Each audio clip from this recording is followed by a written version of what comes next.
Bonjour, je suis Alexia, responsable onotourisme au Château Mont-Labert, Grand Cru classé de Saint-Émilion.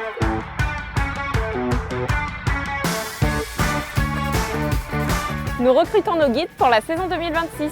Je rejoins Frédéric et Bertie, nos guides 2025, qui vont vous partager leur expérience. Bonjour Fred et Bertie, est-ce que vous pouvez vous présenter en quelques mots? Alors moi c'est Bertie, j'ai 23 ans. J'ai fait des études dans l'onotourisme et l'année dernière j'ai fait une saison dans l'entre-deux-mers et cette année j'ai commencé du coup en mars 2025 au Château Mont-Labert. Bonjour, je suis Fred, j'ai 34 ans, je suis issu d'un cursus d'hôtellerie-restauration. J'ai travaillé pendant 15 ans dans ce métier avant de me reconvertir dans l'onotourisme il y a maintenant 2 ans et j'ai rejoint l'équipe Mont-Labert au mois de mars 2025. Oui, c'est un château très dynamique. J'ai entendu parler des afterwork l'année dernière et j'avais également vu la vidéo de recrutement qui m'avait donné énormément envie de postuler. Alors assez impressionné par le cadre, les bâtiments notamment. C'est des bâtiments très modernes et c'est très joli, donc le cadre assez impressionnant. Mon rôle en tant que guide onotouristique a été d'animer les visites et dégustations pour les touristes, le développement des ventes, la gestion des commandes et des stocks à la cave, la préparation pour tout ce qui est déjeuner champêtre, et également l'organisation des garden after work, mais également plein d'autres choses. J'ai adoré la visite temps suspendu, qui est une visite immersive dans le chai à barrique avec une scénographie qui est projetée.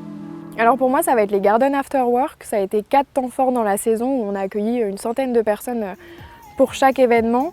Avec notamment la dernière, ça a été avec des danseuses tahitiennes et ça nous a permis de faire découvrir un petit peu l'univers du Château Mont-Labert et les vins que nous avons à la propriété. J'ai adoré travailler au Château Mont-Labert, on s'est vraiment éclaté, on a eu des moments très drôles et des tâches variées. Alors cette année, ça a été une super ambiance avec une vraie cohésion d'équipe et ça a été plein de tâches diverses et variées, donc vraiment très sympa, on s'est bien amusé durant toute la saison. J'ai la chance de pouvoir continuer l'aventure au Château Mont-Labert en tant que responsable de la cave de Mont-Labert. Pour cet hiver, je vais passer une formation en vin, donc le W7 niveau 2.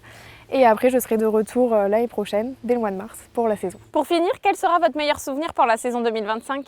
Ça a été de découvrir la partie technique grâce à l'équipe qui nous a montré comment faire du pigeage notamment et qui nous a expliqué toutes les étapes de la vinification. Mon meilleur souvenir de Mont-Labert, c'est vraiment les personnes avec lesquelles j'ai pu travailler, apprendre énormément à leur côté et l'ambiance qu'il y a pu y avoir. Merci pour vos réponses. Si toi aussi tu veux rejoindre l'aventure Mont-Labert et vivre une saison riche en événements et en rencontres, envoie-nous ton CV à l'adresse mail ci-dessous. Nous recrutons nos guides pour la saison... Oula, je m'emballe. Caméra